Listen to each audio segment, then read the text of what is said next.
Students free vector discuss करेंगे हम। ये वेक्टर्स की एक जो है वो टाइप है, एक किस्म है वेक्टर की। जिस तरह से नल वेक्टर और पोजीशन वेक्टर की हम बात करते हैं तो फ्री वेक्टर भी एक टाइप है, एक जो है वो किस्म है। और वेक्टर हम कहते हैं कि ये डायरेक्शन यानी कि डायरेक्शनल क्वांटिटी जो है होती है। वेक्टर क्वांटिटी डायरेक्शनल क्वांटिटी होती है। जैसे कि हम फोर्स की बात करें तो ये एक डायरेक्शनल क्वांटिटी है। ठीक है जी, हमें बताना पड़ता है कि फोर्स हम किस डायरेक्शन में लगा रहे हैं और फिर फोर्स कहाँ से स्टार्ट कर रहे हैं, यानी कि किस डायरेक्शन में अगर एक डायरेक्शन में फोर्स लगानी है तो फोर्स को का स्टार्टिंग पॉइंट जो या पॉइंट ऑफ एक्शन जिसको हम कहते हैं वो कहाँ पे होगा, तो ये भी हम डिफाइन करते हैं। और फिर हम कोऑर्डिनेट सिस्टम में जो है वो डायरेक्शन रिप्रेजेंट करते हैं जनरली। तो कोऑर्डिनेट सिस्टम यहाँ पे एक्स वाई प्लेन में अगर मैं एक फोर्स को रिप्रेजेंट करना चाहूँ तो देखें फोर्स को मुझे फिक्स करना पड़ेगा कि मतलब उसका पॉइंट ऑफ एक्शन कहाँ पे है। मुझे बताना पड़ेगा कि ये जो है वो चले ओरिजिन के लिहाज से अगर मैं बात करूँ तो देखें तो मैं कहता हूँ कि ये ओरिजिन से यहाँ से इस तरह से स्टार्ट हो रही है।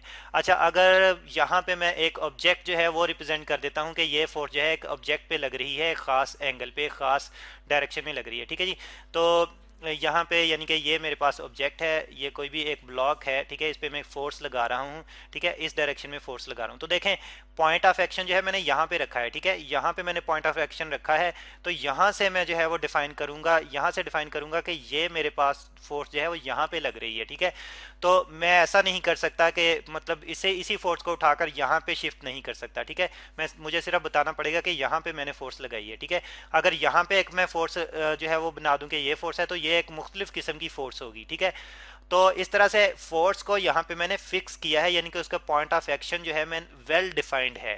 ठीक है, तो ऐसे ऐसे वेक्टर को हम फिक्स्ड वेक्टर कहते हैं। लेकिन इसी के उल्ट अगर हम बात करें तो वो वेक्टर जिनको हम फिक्स नहीं करते उनको हम फ्री वेक्टर कहते हैं। ठीक है, तो बिल्कुल फिर इस तरह से हम यहाँ पे डेफिनेशन लिख सकते हैं इसी पॉइंट को क्लियर करने के लिए कि फ्री वेक्टर क्या है जी।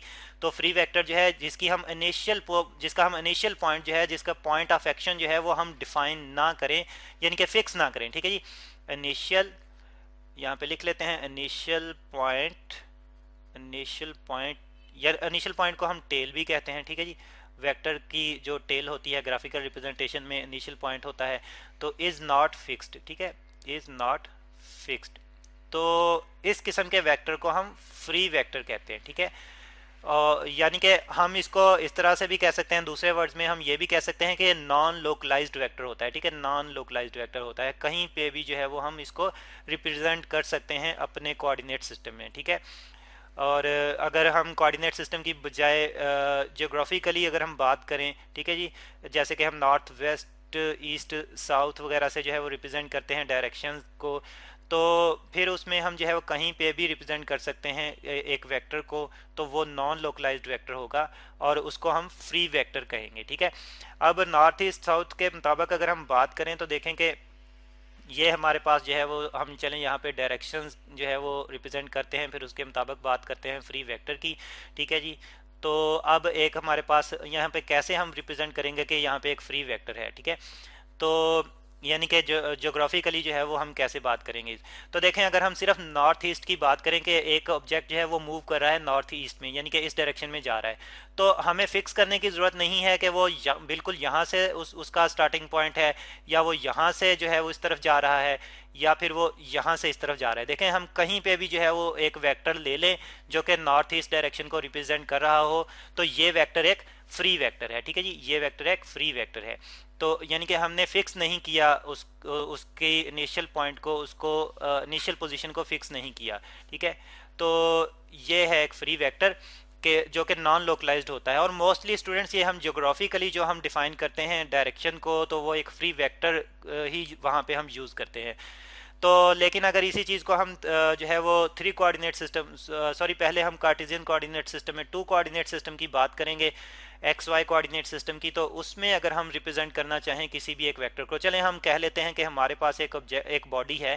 ठीक है, और वो वेलोसिटी से मूव कर रही है। ठीक है जी, उसकी वेलोसिटी जो कि एक वेक्टर क्वांटिटी है। स्टूडेंट्स वेलोसिटी जो है ये एक वेक्टर क्वांटिटी है, यानी कि इसकी हमें डायरेक्शन भी बतानी पड़ती है। वेलोसिटी यहाँ पे हम लिख लेते हैं वेलोसिटी ऑफ अ बॉडी। ठीक है जी, ऑफ अ बॉडी यानी कि बॉडी की जो वेलोसिटी है, और ये जो है वो यूनिफॉर्म मोशन में ये बॉडी जो है वो मूव करे in uniform straight line motion हो, ठीक है, uniform straight line motion, straight line.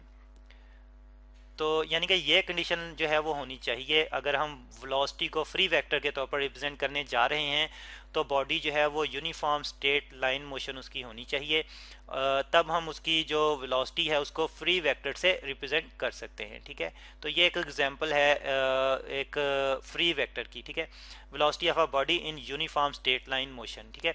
अब हम इसी वेलोसिटी को अगर हम कोऑर्डिनेट सिस्टम में जो है वो डिफाइन करें, ठीक है, हमारे पास एक्स वाई कोऑर्डिनेट सिस्टम है, हॉरिजॉन्टल लाइन को हम एक्स एक्सिस कहते हैं और वर्टिकल लाइन को हम वाई एक्सिस कहते हैं, ठीक है। यहाँ पे अब अगर हम इसी वेलोसिटी को रिप्रेजेंट करना चाहें तो देखें वो ऑब्जेक्ट जो है मूव करता जा रहा है, हमने ये नहीं बताना कि उसने ओरिजिन से ही स्टार्ट किया था, कहीं से भी उसने स्टार्ट किया, बहरहाल जब हमने उसको ऑब्जर्व किया वो कहीं पे भी किसी भी मतलब एक स्पेसिफिक डायरेक्शन में जा रहा है, तो कहीं पे भी है, जस्ट हम एक लाइन लगाकर रिप्रेजेंट कर देंगे, एक वेक्टर से रिप्रेजेंट कर देंगे जी उसकी वेलोसिटी इस डायरेक्शन में है, ठीक है। और इसकी जो लेंथ होगी, इसी वेक्टर की जो लेंथ होगी वो हमें मैग्नीट्यूड देगी उसकी वेलोसिटी की, ठीक है। लेंथ क्या देगी हमें, मैग्नीट्यूड देगी, मैग्नीट्यूड, मैग्नीट्यूड, तो मैग्नीट्यूड देगी। और देखें अब अगर वेलोसिटी को मैं चले v से रिप्रेजेंट कर देता हूँ, इसी वेलोसिटी को मैं यहाँ पे भी बना सकता हूँ, ठीक है, बिल्कुल उसके पैरेलल जो है वो नीचे कहीं पे और भी कहीं पे भी लाइन लगा सकता हूँ, मैं फिक्स नहीं कर रहा वेलोसिटी वेक्टर को, कहीं पे भी उतनी ही लेंथ की लाइन जो है पैरेलल लाइन जो है वो लगा सकता हूँ, ठीक है। तो ये भी जो है वो उसी की वेलोसिटी को डिफाइन करेगी और जो लेंथ है इस वेक्टर की वो वेलोसिटी की मैग्नीट्यूड को डिफाइन करेगी। लेकिन अब अगर जो है मैंने ये देखना हो ये वेक्टर फ्री वेक्टर है, यानी कि हमें यहाँ पे ओरिजिन के लिहाज से इसकी जो है वो लोकेशन डिफाइन करने की ज़रूरत नहीं, लेकिन फिर भी मैं देखना चाहता हूँ कि इसकी डायरेक्शन क्या है। तो डायरेक्शन फिर मैं कैसे डिफाइन करूँगा, तो उसके लिए मैं ये करूँगा कि यही जो कोऑर्डिनेट सिस्टम है इनको ज़रा मैं करीब ड्रॉ कर लेता हूँ, यानी कि अब मैं क्या करता हूँ, अब मैं इस जो है वो इस का जो इनिशियल पॉइंट है वो ओरिजिन बना लेता हूँ, ठीक है। और ओरिजिन कैसे कि एक्स वाई प्लेन को मैं ड्रॉ कर लेता हूँ इसके करीब करीब, ठीक है, यानी कि एक्स वाई प्लेन को मैंने इसके करीब ड्रॉ कर लिया ताकि ये ओरिजिन को टच करे, ठीक है, ये एक्स है ये वाई है, ठीक है। अब मैं इसकी डायरेक्शन डिफाइन करना चाहता हूँ, तो मैं क्या करूँगा, मैं यहाँ पे या तो एक्स एक्सिस के लिहाज से जो है वो एंगल चेक कर लूँगा इसका, ठीक है, उस एंगल को चले हम कह लेते हैं थीटा, ठीक है, थीटा, या फिर मैं वाई एक्सिस के लिहाज से भी एंगल चेक कर लूँगा, यानी कि दोनों कोऑर्डिनेट सिस्टम के लिहाज से कोई भी एक एंगल चेक कर लूँ, इस एंगल को मैं फाई कह लेता हूँ। तो ये दोनों में से कोई भी एंगल मैं ले लूँ तो वो एंगल जो है फिर मुझे इसकी डायरेक्शन बताएगा, ठीक है। तो जबकि हम एक फिक्स वेक्टर के लिए हम एंगल जो है वो सिर्फ हॉरिजॉन्टल लाइन से यानी कि एक्स एक्सिस से, पॉजिटिव एक्स एक्सिस से ही लेते हैं, तो लेकिन यहाँ पे जो है वो ये फिक्सेशन नहीं है, हमें पॉजिटिव एक्स एक्सिस पे डिपेंडेंट रहने की ज़रूरत नहीं है in case of free vector. और अगर हम 3 डायमेंशनल कोऑर्डिनेट सिस्टम की बात करें तो अब 3 डायमेंशन में भी इसी चीज़ को अगर हम रिप्रेजेंट करना चाहें तो उसको भी जो है इसी तरह से कहीं पे भी रिप्रेजेंट कर सकते हैं, ठीक है। ये हमारे पास जो है 3 डायमेंशनल कोऑर्डिनेट सिस्टम है एक्स वाई जी में।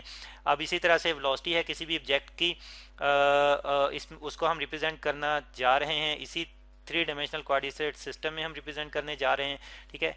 तो चलें यहाँ पे मैंने रिप्रेजेंट कर दिया, ठीक है। तो अब अगर मुझे एंगल डिफाइन करने होंगे तो अब जो है वो मैं तीनों कोऑर्डिनेट सिस्टम के मुताबिक इसके एंगल डिफाइन करूंगा, ठीक है। क्या करूंगा मैं, एक्सिस को इसके करीब जो है वो ड्रॉ कर लूंगा, ठीक है। यहाँ पे अब एक्सिस को हम जो है वो इसके करीब, यानी कि ये जी एक्सिस आ जाएगा और ये वाई एक्सिस आ जाएगा, ये एक्स एक्सिस आ जाएगा।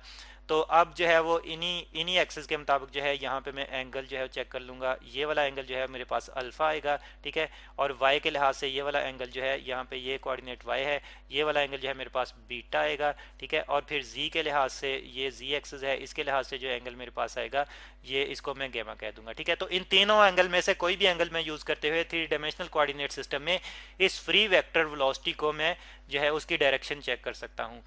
तो ये है स्टूडेंट्स एक फ्री वेक्टर, और फ्री वेक्टर जो है वो ऐसा वेक्टर होता है जिसकी लोकेशन यानी कि जिसका इनिशियल पॉइंट जो है वो फिक्स नहीं होता, नॉन लोकलाइज वेक्टर भी इसको हम कहते हैं।